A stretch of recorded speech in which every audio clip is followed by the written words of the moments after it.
द्वारा अकोटा અને કલાલી ઓવરબ્રિજનું કામ રેલવે તંત્રના પગલે ખોરંભે ચડ્યું।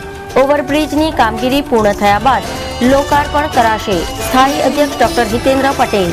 પૂજ્ય કેવલાનંદજી મહારાજના અસ્થિ વિસર્જન ગરુડેશ્વર નર્મદા મૈયાના નીરમાં કરાયા। 300 જેટલા અનુયાયીઓએ દત્તબાવનીની ધૂન ગાઈ। કિશોરીનું અપહરણ કરી તેની સાથે દુષ્કર્મ કરનાર પોલીસ પુત્ર દિનેશ પરમારની ધરપકડ। પોલીસે રિમાન્ડ મેળવવાની તજવીજ હાથ ધરી। શહેર જિલ્લામાં મેઘરાજાની ગત રાત્રે પુનઃ ધમાકેદાર એન્ટ્રી। સમગ્ર શહેરમાં પાણી ભરાયા। વૃક્ષો તેમજ વીજ થાંભલા ધરાશાયી થયા। સીબીઆઈની કાર્યપદ્ધતિનો વિરોધ। કલા જગતના સ્થાનિક અગ્રણી અમૃત બારોટ પ્રતિક ઉપવાસ પર। ગાંધીનગર ગૃહ ખાતે પ્રતિક ઉપવાસ કર્યા।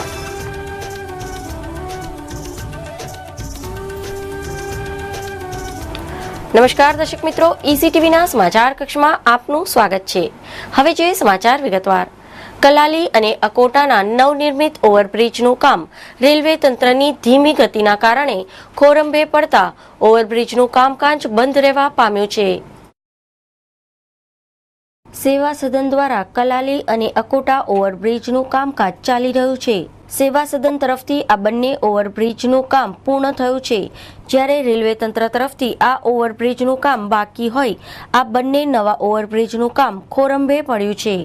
રેલવે તંત્ર દ્વારા આ ઓવરબ્રિજની કામગીરી માટે ટેન્ડરો બહાર પાડવામાં આવ્યા હોવાનું રેલવે તંત્ર દ્વારા જાણવા મળ્યું હતું, જ્યારે બંને નવા ઓવરબ્રિજ સંદર્ભે સ્થાયી સમિતિના અધ્યક્ષ ડોક્ટર હિતેન્દ્ર પટેલે રેલવે તંત્ર દ્વારા ઓવરબ્રિજનું કામ પૂર્ણ કરવામાં આવશે ત્યારબાદ તેને લોકો માટે ખુલ્લો મૂકવામાં આવશે તેમ સ્થાયી અધ્યક્ષે જણાવ્યું હતું।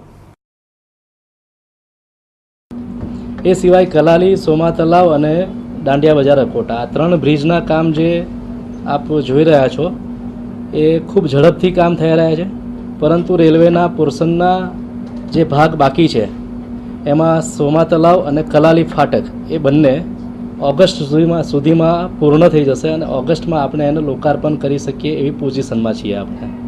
અને એ સિવાય જે અકોટા દાંડિયા બજારનો બ્રિજ છે એ ડિસેમ્બરની આસપાસ પૂર્ણ થવા જઈ રહ્યો છે, એટલે આ એક શહેરીજનોને આપણે મોટી ભેટ આપી શકશું।